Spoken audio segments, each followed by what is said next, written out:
Hema committee റിപ്പോർട്ടിൽ പരാമർശിച്ചിരിക്കുന്ന 15 power ഗ്രൂപ്പിനെ സംബന്ധിച്ചുള്ള ചർച്ച മുറുകുകയാണ്. മലയാള സിനിമയെ നിയന്ത്രിച്ചിരുന്നത് ഈ 15 പേരാണെന്നാണ് റിപ്പോർട്ടിൽ പറയുന്നത്. ഇതോടെ ഈ പവർ ഗ്രൂപ്പിൽ ആരൊക്കെയാണെന്നുള്ള ചോദ്യമാണ് ഉയരുന്നത്. വിഷയത്തിൽ സംവിധായകൻ വിനയൻ ആയിരുന്നു ആദ്യം തുറന്നടിച്ച് രംഗത്തെത്തിയത്. ഇത്രയും കാലം ഹേമ കമ്മിറ്റി റിപ്പോർട്ട് പൂഴ്ത്തിവെച്ചതിന് കാരണക്കാർ തന്നെ ഈ സംഘമാണെന്നായിരുന്നു വിനയൻ പറഞ്ഞത്. എന്നാൽ ഇവർ ആരൊക്കെയാണെന്ന പേര് പറയാൻ അദ്ദേഹം തയ്യാറായിരുന്നില്ല. കമ്മിറ്റി പുറത്തുവിടാത്ത പേരുകൾ ഞാൻ പറഞ്ഞത് പ്രശ്നമാക്കുന്നില്ലെന്നായിരുന്നു വിനയൻ പറഞ്ഞത്. അതേസമയം മലയാള സിനിമയെ നിയന്ത്രിച്ചിരിക്കുന്ന ഈ ശക്തന്മാരെക്കുറിച്ച് നേരത്തെ തന്നെ കോമ്പറ്റീഷൻ കമ്മീഷൻ ചില വിവരങ്ങൾ പുറത്തുവിട്ടിട്ടുണ്ട്.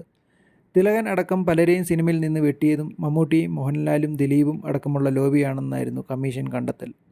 സംവിധായകൻ വിനയൻ്റെ കേസിലാണ് ഇക്കാര്യങ്ങൾ കമ്മീഷൻ വ്യക്തമാക്കിയത്. നീണ്ട നിയമ പോരാട്ടത്തിനൊടുവിൽ സംവിധായകൻ വിനയനുമേൽ ഏർപ്പെടുത്തിയിരുന്ന വിലക്ക് നീക്കിക്കൊണ്ട് 2017 കോമ്പറ്റീഷൻ കമ്മീഷൻ വിധി പുറപ്പെടുവിച്ചത്. ഇതിലാണ് സിനിമയിലെ ലോബിയെക്കുറിച്ചുള്ള പരാമർശമുള്ളത്. മമ്മൂട്ടിയും മോഹൻലാലും ദിലീപും ചേർന്നാണ് വിനയൻ്റെ സംരംഭമായ സിനിമാ ഫോറത്തെ തകർത്തതെന്ന് കമ്മീഷൻ വിധി പകർപ്പിൽ പറയുന്നത്. കുറഞ്ഞ ബജറ്റിൽ പുതുമുഖ താരങ്ങളെ വെച്ച് സിനിമയെടുക്കാൻ വിനയൻ നടത്തിയ ശ്രമമായിരുന്നു ഫോറം. അതേസമയം തന്നോട് വ്യക്തിപരമായി മമ്മൂട്ടിക്കും മോഹൻലാലിനും വിരോധമില്ലെന്ന് നേരത്തെ ഒരു അഭിമുഖത്തിൽ വിനയൻ പറഞ്ഞിട്ടുണ്ട്. പ്രശ്നങ്ങൾ ഉണ്ടായ സമയത്ത് തനിക്കൊപ്പം നിന്നത് അന്ന് മമ്മൂട്ടിയാണ്.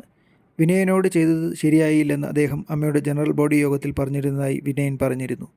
ദിലീപിനൊപ്പം ഉള്ളവരാണ് എല്ലാ പ്രശ്നങ്ങൾക്കും കാരണമായതെന്നും വിനയൻ കുറ്റപ്പെടുത്തിയിരുന്നു. കലാസംവിധായകൻ അനിൽ കുമ്പഴയോട് വിനയൻ്റെ പടത്തിൽ പ്രവർത്തിക്കരുതെന്ന് ദിലീപ് നേരിട്ട് ആവശ്യപ്പെട്ടുവെന്ന് കമ്മീഷൻ കണ്ടെത്തിയിരുന്നു. വിനയൻ ദിലീപിനെതിരെ സംസാരിച്ചതോടെ മാക്ട് എന്ന സംഘടന ദിലീപ് തകർത്തെന്നും ഇതിന് അമ്മയുടെ പിന്തുണ ലഭിച്ചതായും വിധിയിൽ പറയുന്നുണ്ട്.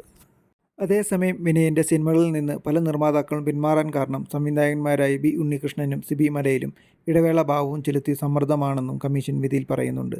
വിലക്ക് ലംഘിച്ച് അഭിനയിച്ചതിനെ തുടർന്നാണ് തിലകനെ അമ്മയിൽ നിന്നും പുറത്താക്കിയത്. ക്രിസ്ത്യൻ ബ്രദേഴ്സ് എന്ന സിനിമയിൽ നിന്നും തിലകനെ ഒഴിവാക്കിയതും മമ്മൂട്ടിയും മോഹൻലാലും ചേർന്നാണ്. ഇന്ദ്രൻസിനെയും താരസംഘടന ഇടപെട്ട് വിലക്കി.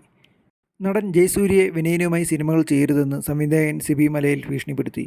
മുതിർന്ന നടൻ മധുവിനെയും വിനയനൊപ്പം അഭിനയിക്കാതിരിക്കാൻ ബി ഉണ്ണികൃഷ്ണനും സിയാദ് കോക്കറും ചേർന്ന് ശ്രമിച്ചെന്നും വിധി പകർപ്പിലുണ്ട്.